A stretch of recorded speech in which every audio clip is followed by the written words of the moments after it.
Welcome to Milestone Moments, the show where we explore the journeys that lead to success.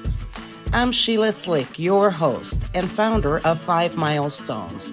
In every episode, we will bring you insights from the minds of entrepreneurs, leaders, and experts who will share not just their expertise, but the milestone moments that have reshaped their journeys and led to significant achievements.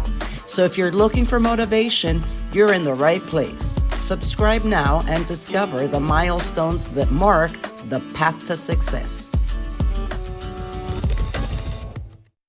Welcome to another episode of Milestone Moments in Business and Leadership.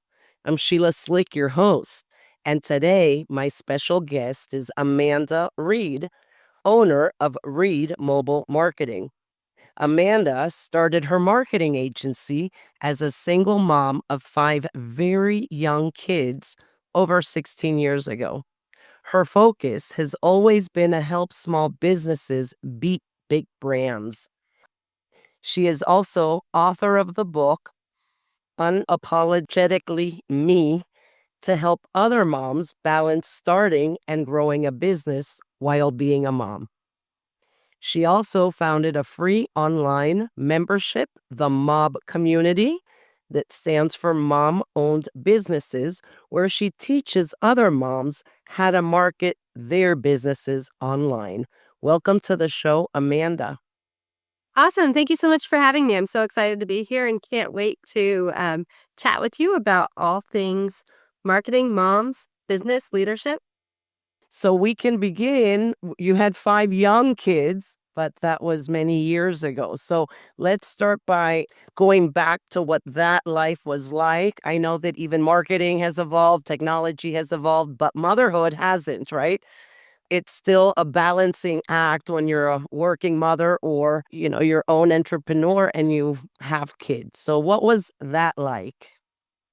I often tell the story of where I felt like the biggest failure. And it's when I first had started my business. My kids were very young, and I remember it like it was yesterday. I'm in Safeway, and it's that like crazy time between when kids are getting out of school and we're kind of wrapping up the day and you have to go make dinner and you forgot a few things and you're just kind of in the chaos of trying to get the day done. And my son says to me, "Mom, we need ketchup." So me and my 5 kids go over to the condiment aisle, grab the ketchup, and my other son says, "We need ranch dressing too." And in that moment, I just started crying because as so many days, I had been adding up every single cent that was going into the cart. And I knew that I simply could not afford both the ketchup and the ranch dressing.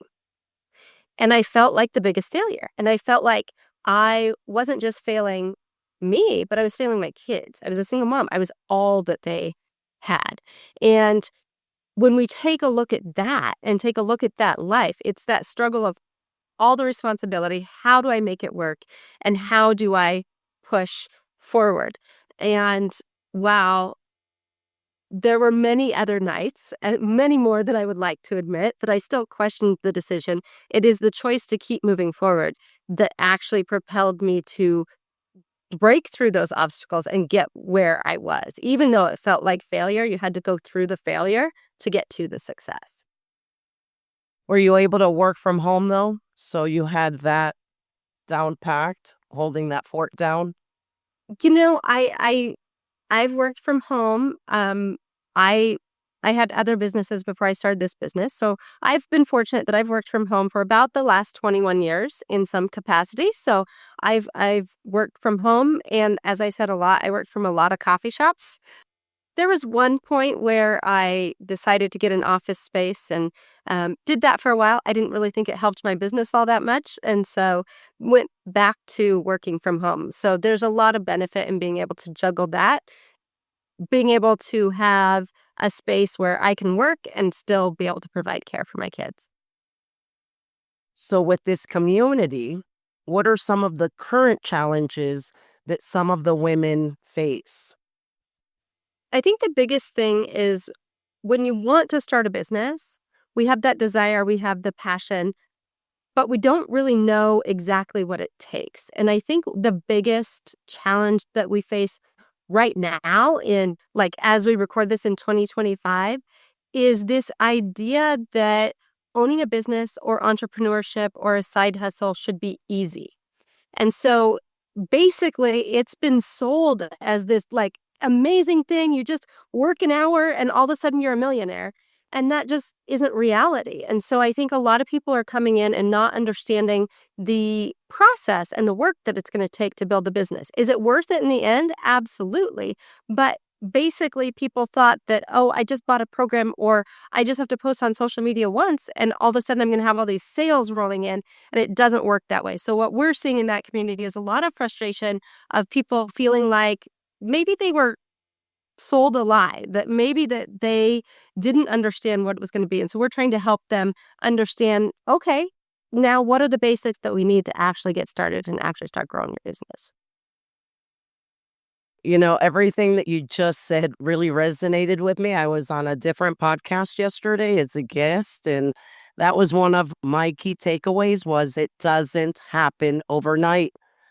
And a lot of the current generation is selling my how to. And this is how I do it. You can do it too. And within 30 days, we're going to get you to 7 figures now and just follow this system and wait, there's more. And I can't believe that that's what you're mentioning is the number one thing. I would have thought, time management, how do I do these responsibilities? But it's really a frustration of really understanding that having a business takes many years to get to the level perhaps where you want to be. Absolutely. And I think on the other side of that is there definitely you have to figure out time management and sometimes we have to figure out tech and there's all sorts of different things that we have to figure out in it. But the biggest frustration is just the false expectations. And so sometimes you have to break through that first. And then it's like, okay, now what are the strategies we can put in place to actually do this? And I love what you said there because I think the number one thing that we can do to help be more successful is extend the timeline of our horizons of expectations. So if we look at it might take us 10 years, that's okay. But when we start thinking it's supposed to happen in 30 days or a month or a year even, right? Most businesses, it takes a lot longer than a year to build to get to where you want. So just extending that expectation of how much time it's going to take actually relieves some of the pressure. I also serve women that perhaps are finishing being professors or they're executives and they're not ready to retire, but they have a lot of expertise. They have a lot of connections. And I think that when you do have that base, it may be a shorter time frame, but they're also not looking to build these huge companies, right? They're looking to earn extra income while they can still enjoy their post executive life. And it's a lot more about purpose than it is about trying to build something huge. And I think part of that, which is always super interesting, is I say one thing is you have to decide what you want, right? Society tells us we should have this, or whatever. So building a business could mean I want an extra $500,000 a month, right? Like that's cool for me. Building a business could mean I want to make millions of dollars a year. That's cool too. Like you get to decide what you want. But also one of the fun things about marketing and advertising, so whether you want like you said, these basically end of their career, end of that stage of their career, but not quite ready to be full retired stage, or I'm just starting out and want to build a huge business, the key is still marketing and advertising. If you already have a network of people that want what you have to offer, that's fantastic. But reaching out to them and saying, hey, I'm available is still marketing and advertising, right? So we have to let people know we exist. We have to let people know our products and services exist. And I think that's one reason why I'm so passionate about marketing and advertising is because if nobody ever knows you exist, nobody can buy from you. So it doesn't matter how big you want to go. It's a solid foundation. And if we can just focus on the inputs, like what are we doing to make that happen, then the outputs will happen at the time that they're supposed to. Well, I'd love to hear a lot more about what you do and some tips of what's working best for your clients. Awesome. Well, I appreciate that. We kind of have a couple different ways that we work with our clients. Obviously, we have a marketing agency where we are a full-scale digital marketing agency. So people just pay us to handle their marketing. And that's where, as you said, we work with small brands, helping them beat big businesses. The reality is bigger businesses have people like myself, other marketing agencies that they're paying hundreds of thousands, if not seven figures a year, just to do their marketing. And what we understand is small brands can't afford that. So we take all that expertise and help them be able to grow while still having the same tools, expertise, and knowledge. So they'll just pay us to handle their marketing. We love working with small brands at that capacity.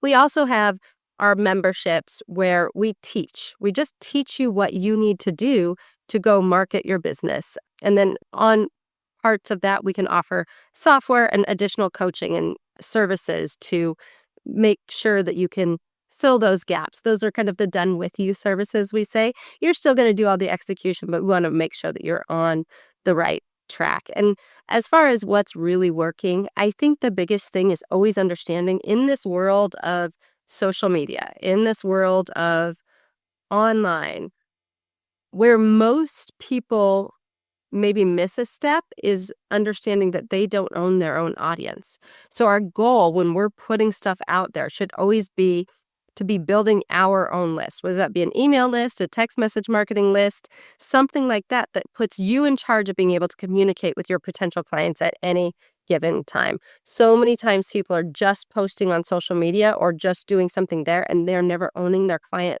list or their contact list. And that actually puts all of the control onto the social media platform. So if it changes or something happens to your account, you actually don't have a way to contact anybody anymore. I've seen that happen to so many people, and they don't have a plan B. They haven't prepared, or it gets hacked, and now all of their people are just seeing things that someone else is posting. So, what about AI? How is AI affecting marketing and the messaging? Because some people may be thinking, I don't need a marketing agency. I have an AI, right? Or there's a software that'll auto post for me. I know that when it comes to editing the podcast, for example, I can upload an audio to AI, and when I replay it, it just doesn't sound like it flows. So I can't hand it over to the AI. I'd rather have someone do it manually because it's just not the same. And I think that when we talk about messaging, a lot of times people are missing the mark, but that's my opinion. I want to hear from you how it's affecting not just the industry, but the messaging. Yeah, so I think AI is fascinating. We utilize AI a ton and we continue to find different ways that we can adopt AI. And I think we're going to see in the next couple of years a lot of different amazing use cases for AI. That being said, it also doesn't replace the human element. So we have to, I say it's a starting place, not the ending. It's great for brainstorming. It's great for helping us come up with ideas. It's even great with helping with some messaging.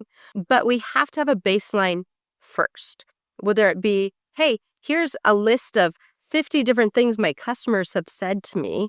Now it's going to get the ball rolling and help us come up with different ways to say that or incorporate that in our messaging. But I always say that AI is kind of a starting place. It's a great place to say, hey, give me 10 ideas on this, or what would be the basics of this? And then you have to go in and humanize it and actually make sure that it reads the way it should. And I think that people that don't do that, it becomes very obvious that it was all written by AI because it all sounds the same. So I think it's a great tool. And we need to continue to find ways because that's how we maximize our time. That's how we maximize how we can be most effective. And there's some different automations that allow us to be totally hands off. But when it comes to messaging and understanding conversation and humans, I just don't think AI is quite there yet.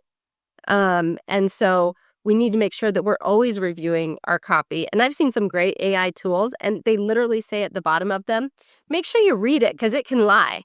Okay, right? So we need to make sure that we're not just posting whatever AI says. We're not just taking it for whatever it is. We need to make sure that we're editing it and making it ours. Somehow you lose credibility, even though we are perhaps using it as tools. I've seen at the bottom where it'll say, this will make it sound more. So it even makes you think more now, or I'm distracted reading the response because I'm trying to figure out, well, what did this person ask the chat GPT to write? Because it'll say it at the bottom. So I love that tip, right? Yeah. Filter, just like think before you post, read before you post if you are using artificial intelligence. So in your website, you emphasize that finding the right partner is essential for business growth. If someone is out there looking for a marketing agency, what's the difference between A and B, or what guidelines or tips can you offer people that perhaps want to look at agencies to work with? I think it's important to understand proof matters above all, right? So, what results have they been able to get? And be able to understand where you want to go. Oftentimes, what we see happen is sometimes people will not really have a whole lot of experience in something, but they have more experience than you. And so they're able to use more complex terms because they know those terms and it makes them sound like they know what they're talking about. So what I would say is one good test for an agency is, can they explain it to a level where you understand what they will be doing for you and what the expectations are of those results. And I say that that's always huge. I'll take it from maybe the other side as well, is like, who should you listen to when it comes to training or coaching or mentorship?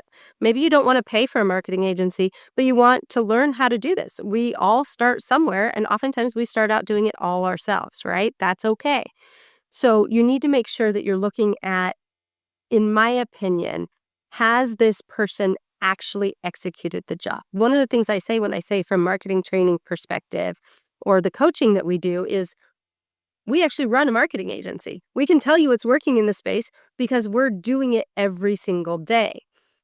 I see a lot of bad information in the marketing space because people haven't actually done the marketing. They've maybe understood the theories or read a book or watched a training, but they haven't gone and either executed it for themselves or for another business. So making sure that that person, whoever you're going to hire, whether it be for them to actually handle your marketing or just to learn from them how to do your marketing on your own, make sure that they actually have the experience to get the results that you want.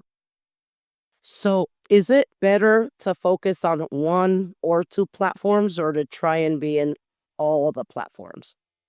My advice on this has actually changed a little bit recently. And it's because of some of the stuff we see happening. So the first thing I would say is understanding that you should master one platform. And that platform, let me be very clear on this, that platform should be the platform where your ideal customer hangs out. Not the platform you like the most, not the platform you feel the most comfortable with. It's wherever the platform is that your ideal customer is spending the most time. So that's how you decide what platform to use, right? Where are your customers going to be hanging out? But you do need to master one platform, and you need to be consistent with it.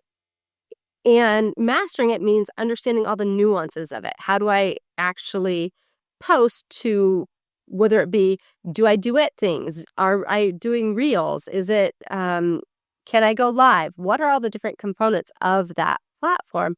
Because the reality is, you don't want to be trying to figure out the tips and tricks. You don't want to try to somehow scam the algorithm. Trust me, the algorithm catches up. the algorithms are already changing. So you need to understand what the platform is for and why you're getting the results you can. And always remember, all platforms, all they care about is keeping people on the platform. So in reality, you just have to create good content. So master one. And I used to always say, just stick to one. That being said, I'm telling people that they should probably repurpose their content onto other platforms, but don't try to really learn that platform. Just understand it won't perform as well. Because normally when we're repurposing content, we want to make sure it's platform specific. I understand that most entrepreneurs are starting out, don't have time for that. So just repurpose it, just post it again on another platform, because we're seeing too many variables in the space where accounts do get hacked, or an account gets shut down, or things like that. And I would rather you start building an audience somewhere else as well than not have that and have to start all over. So you just have to understand that place that you're repurposing to is just probably not going to do as well, and just be okay with that. But it allows you to start building an audience there. So I'm going to repeat, because it was so important what you said. Start with the audience where your ideal client hangs out, not your favorite, not where you feel most comfortable, but where the people that you're looking for are going to be. That's right. That puts us, we have to remember, we're not in that space when we're posting, we're not a consumer, we're a creator. We're creating for a platform. And those people that will be looking at it and consuming it, they have to be the right people. They have to be our ideal people. And let's be honest, the platforms are amazing at finding the right people, assuming you're posting the right kind of content. But if you know a little bit about your customers, that's what helps you understand what platform you should be posting to. If you're 100% going for sales executives, you should probably be on LinkedIn, right? That's where they hang out. If you're looking for 18-year-olds, maybe Snapchat is the best platform for you. So you just have to understand the different platforms and really be focusing only on where your audience is. And with your groups, the mob, tell us a little bit about who can join. So the mob is an absolutely free group over on the school platform. If you know anything about that platform, it's an amazing platform. And it's a community built for moms and those that support moms who own businesses. Now, you do not have to be a mom to join the group, but we do want to say that you have to be supportive of moms in business. And the whole point is just to get you the support you need to start, build, and grow a business online. We know how challenging it is, and it's basically the resource that I wish I had when I started my group. So it's a community as well as live teaching and then recorded trainings as well. Perfect. I will leave the link in the description for anyone that's interested in joining the community in school. Before we wrap this up, what is your next milestone? My next milestone.